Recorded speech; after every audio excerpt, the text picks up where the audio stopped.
Viewers, मैं हूं सरफराज तैमूर और आपको वेलकम करता हूं information of budgies bird channel पर। और साथ ही उम्मीद रखता हूं कि आप सब खैरियत से होंगे, फिट फाट होंगे और अच्छे से काम बिजी होंगे। दोस्तों, आज का जो मेरा टॉपिक है ये बजीज़ की फ़ीमेल की ब्रीडिंग प्रोग्रेस के हवाले से। माशाल्लाह से बड़ी बेहतरीन प्रोग्रेस चल रही है मेरे बजीज़ की, ख़ास तौर पर बजीज़ ऑस्ट्रेलियन पैरट की, प्योर बजरी की। तो माशाल्लाह से इसने जो सेकंड ब्रीड की थी उसमें 5 बच्चे निकाले, सॉरी थर्ड ब्रीड की थी तो उसमें 5 बच्चे निकाले। 2 ये सामने बैठे हुए पट्टे, ये चिपका हुआ है, ठीक है जी, और 2 वो कॉर्नर में बैठे हुए हैं घुस के। तो दिखाता हूँ आपको।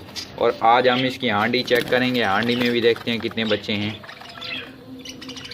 और फ्रेंड्स, ये बड़ा माशाल्लाह से बड़ा बेहतरीन पेयर है, मेरे लिए लकी साबित हुआ इसने। और तकरीबन अब तक इसने चौथी बार ब्रीड किया हुआ है, यानी कि दोबारा से भी इसने ब्रीड कर दिया है।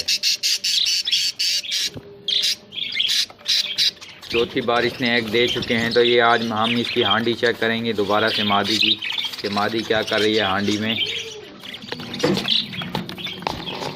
ये देखें फ्रेंड्स, माशाल्लाह से कितने एग हैं, 1 2 3, और ये मेल भी अंदर ही चला गया। और मादी एंड एग छुपाने में लगी हुई है। खैर कोई बात नहीं, हम एक नज़र दोबारा से चेक करते हैं ऊपर से।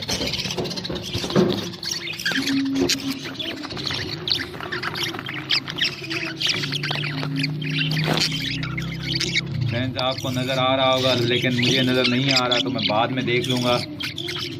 आपके लिए स्पेशल वीडियो बना रहा हूँ मैं, ताकि आप लोगों को समझ आ सके। फ्रेंड, शायद 4 या 5 अंडे हैं, क्योंकि 3 तो मुझे नज़र आए हैं, 3 बाकी नज़र नहीं आए। सेकंड वाली हांडी चेक करते हैं, इसमें क्या चल रहा है।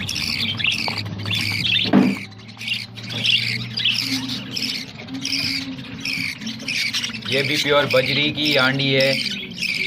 और इसने फर्स्ट टाइम जो बच्चे निकाले बड़े बेहतरीन कलर के थे, बड़े बेहतरीन थे, जिसमें से एक भाग गया और 2 मेरे पास अवेलेबल हैं। Okay friends, let's see. Friends, एक बात आपसे और कहना चाहूँगा, जिन भाइयों ने अभी तक मेरे चैनल को सब्सक्राइब नहीं किया, काइंडली वो सब्सक्राइब कर लें, और ताकि मुझे वीडियो बनाने में खुशी महसूस हो। और एक और बात कहना चाहूँगा आपसे कि अपने पैरट्स को अच्छी डाइट दें। अपने पैरट्स की सीड मिक्स में कुछ सीड्स ऐड कर दें, जैसे सनफ्लावर सीड और सरसों का सीड, यानी कि साग का सीड, तो आप ऐड कर दें ताकि आपके पैरट सर्दी से बच सकें। और बॉइल्ड एग दें हफ्ते में एक बार अपने पैरट्स को, अपनी ज़ेब्रा फिंचों को, अपने कॉकटेलों को, अपने लव बर्डों को। कल एक भाई ने मुझसे रिक्वेस्ट की थी बार बार कि भाई बताएं कि लव बर्ड, फिशर और लटीनों को एक साथ रख सकते हैं, कोई इशू नहीं है। क्योंकि मैंने अपने एक दोस्त के पास सेटअप देखा है, तो उसने भाई रखे हुए हैं, तो उसके तो पैरट्स आपस में नहीं लड़ते, क्योंकि वो नस्ल तो एक ही है, बस कलर में फ़र्क आता है उनके। दोनों ही लव बर्ड हैं, एक फिशर है और एक लटीनो। ओके फ्रेंड्स, मिलेंगे एक नई वीडियो में एक नए टॉपिक के साथ। अल्लाह निगहबान, फी अमानिल्लाह।